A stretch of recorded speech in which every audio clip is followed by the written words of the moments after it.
Okay, we get in, sir? I guess so. Sure, why not? Well, men, how's it going? I want you to give me a fix on the entire situation. Not that good, sir. Oh, this is very bad. The main thing is not to panic.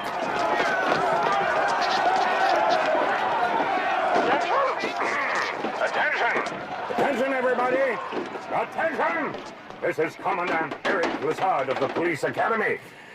If you do not disperse immediately, my men and I will have to arrest you. You have 5 seconds to move away. 5, 4, 3, 2, 1.